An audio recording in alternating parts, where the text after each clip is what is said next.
আজ চলে এলাম দারুণ মজার নাস্তা রেসিপি নিয়ে, যেমন মজাদার হয় তেমন হেলদি হয়। আসসালামু আলাইকুম, জাহান কিচেন থেকে স্বাগতম। এখানে আমি প্রথমে নিয়ে নিয়েছি 1 কাপ আটা আর নিয়ে নিচ্ছি হাফ কাপ কর্নফ্লাওয়ার। কর্নফ্লাওয়ার না থাকলে চালের গুঁড়াটা অ্যাড করতে পারেন। 1 চা চামচ দিয়ে দিচ্ছি চিনি, 1 চা চামচ দিচ্ছি কালো জিরে আর স্বাদ অনুযায়ী দিয়ে দিচ্ছি লবণ। এখানে আমি আটা ব্যবহার করেছি, আপনারা চাইলে ময়দা নিয়ে নিতে পারেন। তবে আটাটা সবার ঘরে অ্যাভেলেবেল থাকে, তাই কম বেশি আমি আটা দিয়েই দেখাতে চেষ্টা করেছি। তো শুকনো উপকরণগুলোকে সুন্দর করে আমি একটু নেড়েচেড়ে মিলিয়ে নিয়েছি। তারপর নরমাল টেম্পারেচারের পানি এখানে অ্যাড করে দিচ্ছি।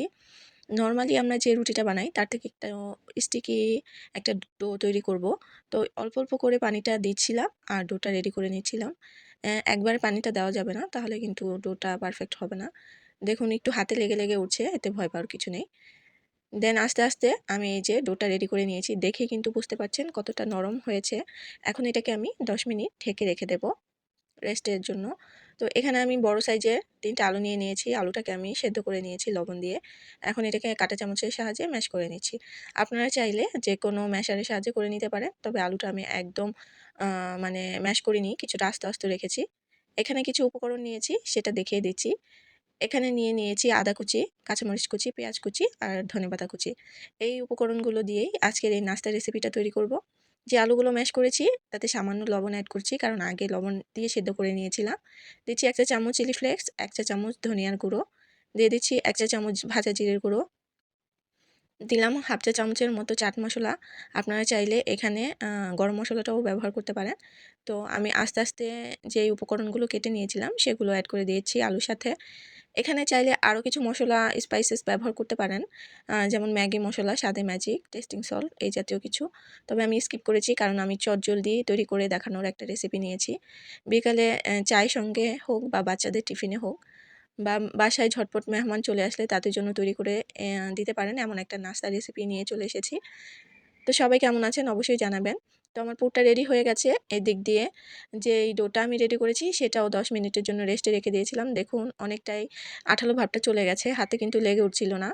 তারপরও হাতে আমি একটু আটা লাগিয়ে এখন এখান থেকে লেচি কেটে নিচ্ছিলাম। তো এখান থেকে আমি যে ডোটা রেডি করেছিলাম 4টা লেচি কেটে নিয়েছি। এখন একটা রুটি বানানোর পিঁড়ি নিয়ে নিয়েছি। এতে আমি রুটিটা তৈরি করে নেব। নরমালি যেভাবে রুটি খাই তার থেকে একটু পাতলা করেই বেলতে হবে। আর যথাসম্ভব একটু বড় করে নিতে হবে। এখন আমি রুটিটা বেলে নিব। আমার ভিডিওটা কে কোথা থেকে দেখছেন অবশ্যই কমেন্টে জানাবেন। আপনাদের কমেন্টগুলো কিন্তু পড়তে আমার খুবই ভালো লাগে। আর আরেকটা কথা বলে দিচ্ছি, যারা ফেসবুক পেজ থেকে দেখছেন প্লিজ ভিডিওটাকে লাইক করবেন, অ্যান্ড নতুন যারা দেখছেন অবশ্যই ফলো করে যুক্ত হয়ে যাবেন।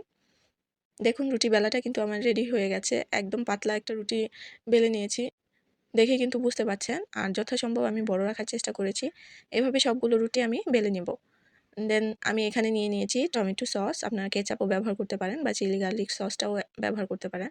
তো আমি এখানে যেহেতু আমার এই নাস্তাটা আমার বাচ্চাদের জন্য বানাচ্ছি, তাই ঝালের পরিমাণটা তারা কীরকম খেতে পারে সেটাই অ্যাড করেছি। তো সসটা রুটিটার উপর ভালো করে স্প্রেড করে দিলাম চামচের সাহায্যে। দেন যে পুরটা রেডি করে রেখেছি সেখান থেকে কিছুটা পুর আমি এই সসের উপরে ছড়িয়ে দেব। আর খেয়াল রাখতে হবে একদম কিনারে কিন্তু দেওয়া যাবে না, মাঝ বরাবরই এই ডোটা রেখে দিতে হবে, সরি পুরটা দিতে হবে।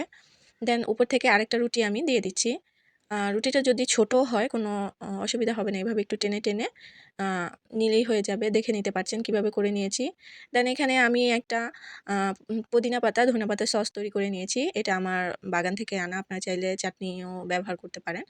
এখানে আমি ধনেপাতা, পুদিনা পাতা, আদা, বিট লবণ, লেবুর রস আর সামান্য একটু চিনি দিয়ে এটাকে একটা সসের মতো তৈরি করে নিয়েছি। তারপরে পুদিনা পাতার সসটাও সেমভাবে স্প্রেড করে দিয়ে বাকি পুরটাও এটার উপরে অ্যাড করেছি। তারপর আবারও একটা রুটি দিয়ে দিচ্ছি আর এটা খুব সুন্দর করে সেট করে নিচ্ছি। দেখতেই পাচ্ছেন আমি কিভাবে সেট করছি। একদম কিন্তু কিনারে কোনো পুর দেওয়া যাবে না। তো দেন সেম প্রসেসে আমি আবারও একটু টমেটো সস আর পুদিনা পাতার চাটনিটা সসটা যেটা রেডি করেছিলাম সেটা দিয়ে দিচ্ছি। উপর থেকে আবারও কিছু পুর অ্যাড করে দিচ্ছি।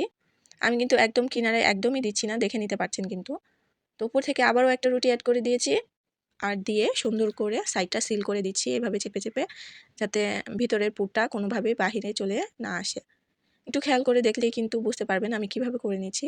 এইভাবে একবার যদি নাস্তাটা রেডি করে বাচ্চাদের জন্য বা টিফিনে বা চায়ের সাথে মানে আপনারা রেডি করে নেন, তাহলে কিন্তু বুঝতে পারবেন দারুণ স্বাদের একটা নাস্তা। তো ফাইনালি আমি এভাবে একটা স্টিমারের চালনি নিয়ে নিয়েছি, যেটাতে আমি তেল ব্রাশ করে নিচ্ছি। অবশ্যই সুন্দর করে একটু তেলটা ব্রাশ করে নিতে হবে। তারপর এখানে আমি যে রুটিটা রেডি করেছি সেটা কিন্তু এখানে অ্যাড করে দিয়েছি। দেন আগে থেকে চুলাতে আমি পানি গরম বসিয়ে রেখেছিলাম। এখন এটাকে আমি 10 মিনিটের জন্য স্টিম করে নেব। এখন এটাকে ঢেকে দিয়ে আমি 10 মিনিট পর্যন্ত অপেক্ষা করব। তো 10 মিনিট পর চলে এসেছি। দেখুন আমার নাস্তাটা কিন্তু রেডি হয়ে গেছে। যারা ডায়েট করছেন, মানে অয়েল ফ্রি কিছু খেতে চাচ্ছেন চটপটা, তারা কিন্তু এই নাস্তাটা ট্রাই করতে পারেন। এখন এটাকে আমি ঠান্ডা করে নেব। একদম ঠান্ডা করে নিতে হবে, তা না হলে কিন্তু নাস্তাটা রেডি করা যাবে না। আমি একদম ঠান্ডা করে নিয়েছি, দেখে কিন্তু বুঝতে পারছেন। এখন এটাকে আমি পছন্দসই কেটে নেব, একটা নাস্তার শেপ দিয়ে নেব। দেখে নিতে পারছেন কিভাবে করে নিচ্ছি। যারা অয়েল ফ্রি খেতে চাচ্ছেন তারা কিন্তু এইভাবেই হালকা একটু তেলে সটে করে নিলেই খেয়ে নিতে পারবেন দারুণ স্বাদের এই নাস্তাটা। তো আমি এটাকে পিৎজা শেপে কেটে নিচ্ছিলাম, যেহেতু বড়। তো কিভাবে কাটছি সেটাও দেখে নিচ্ছেন। একটু সাবধানতা অবলম্বন করলেই কিন্তু হয়ে যাবে। তো দেখুন কাটা হয়ে গেছে। এই যে এইভাবে আমি কেটে নিয়েছি সবগুলো নাস্তা। এখানে আমি আমার পছন্দসই করে কেটে নিয়েছি। আপনারা আপনাদের পছন্দ মতো নাস্তাগুলো রেডি করে নিতে পারবেন। তো দেখেই বুঝতে পারছেন প্রত্যেকটা লেয়ার কতটুকু সুন্দর করে তৈরি করা হয়েছে। আর খুব সুন্দর করে লেয়ারগুলো পারফেক্টলি হয়েছে আমি যেমনটা চেয়েছিলাম। তো এখানে হাফ কাপের মতো আটা নিয়ে নিচ্ছি। তো এতে অ্যাড করে দিয়েছি সামান্য একটু লবণ, আর কিছু না। আর দিয়ে দিচ্ছি মোটামুটি হিউজ পরিমাণের কিছুটা পানি। কারণ এই ব্যাটারটা খুব পাতলা একটা ব্যাটার তৈরি করে নিতে হবে। পাতলা মানে অনেকটাই পাতলা। আমি দেখিয়ে দেব কতটা পাতলা করে এই ব্যাটারটা তৈরি করে নিয়েছি। এই যে দেখেই কিন্তু বুঝতে পারছেন কীরকম পাতলা হয়েছে। তো চুলাতে আমি একটা প্যান বসিয়ে গরম করে নিয়েছি। তারপর যে ব্যাটারটা রেডি করে নিয়েছি তাতে একটা নাস্তা ডুবিয়ে নিচ্ছি। ভালো করে ব্যাটারটা নাস্তাটার গায়ে লাগিয়ে নিচ্ছি। তো এভাবে একবার ট্রাই করে দেখতে পারেন। তো উল্টে পাল্টে আমি খুব সুন্দর করে একটু ব্যাটারটা লাগিয়ে নাস্তাটা তেলে অ্যাড করে দিচ্ছি। তো আমার কড়াইটা যেহেতু ছোট, তাই প্রথমে আমি 2টা অ্যাড করেছি।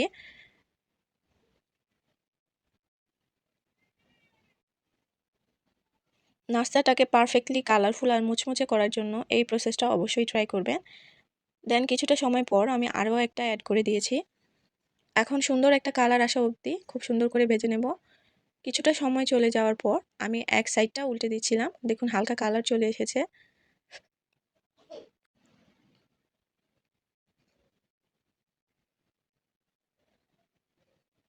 আবারও একইভাবে উল্টে দিয়ে কিছুটা সময় কিন্তু আমি অপেক্ষা করে নেব।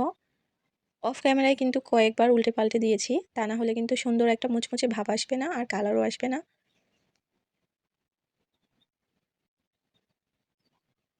তো দেখুন ফাইনাল লুকটা কত সুন্দর এসেছে। আমার পছন্দসই একটা কালার আমি নিয়ে এসেছি এখানে। তো এখন তেলটা ছেঁকে তুলে নেব। কালারটা কতটা সুন্দর এসেছে দেখে কিন্তু বুঝতে পারছেন। একে একে বাকি নাস্তাগুলো উঠিয়ে নিচ্ছিলাম। হালকা একটু স্ট্যান্ডারে রেখে দিলেই কিন্তু এক্সেস তেলটা ঝরে যাবে। একই প্রসেসে বাকি নাস্তাগুলো আমি ভেজে নেব। চুলার হিটটা কিন্তু নরমালি রাখতে হবে, মিডিয়াম টু লোয়ে। তা না হলে দ্রুত কালার চলে আসলে নাস্তাটা কিন্তু ভিতর থেকে কাঁচা থেকে যাবে। যেহেতু আমি এখানে কয়েকটা লেয়ার তৈরি করেছি, তার জন্য কিন্তু নাস্তাটা লো হিটে রেখেই ভেজে নিতে হবে। দেখুন বাকিগুলোও আমি সুন্দর করে একই কালার করে ভেজে নিয়েছি। যারা আমার এই ভিডিওটা ইউটিউব চ্যানেল থেকে দেখছেন, প্লিজ চ্যানেলটাকে সাবস্ক্রাইব করবেন, নতুন যারা যুক্ত হচ্ছেন। আর নোটিফিকেশনটা কিন্তু অলে রাখতে ভুলবেন না। ফাইনাল লুকটা দেখুন। এইভাবে কিন্তু একবার নাস্তাটা রেডি করলে বাচ্চা বড় সবার মন জয় করতে আপনাদের কিন্তু সময় লাগবে না। তো আমার নাস্তাটা কার কাছে কেমন লেগেছে, কে কে এভাবে খেয়েছেন জানাতে ভুলবেন না। নতুন রেসিপি নিয়ে আবার চলে আসবো। সবাই সুস্থ থাকবেন, ভালো থাকবেন। আল্লাহ হাফেজ।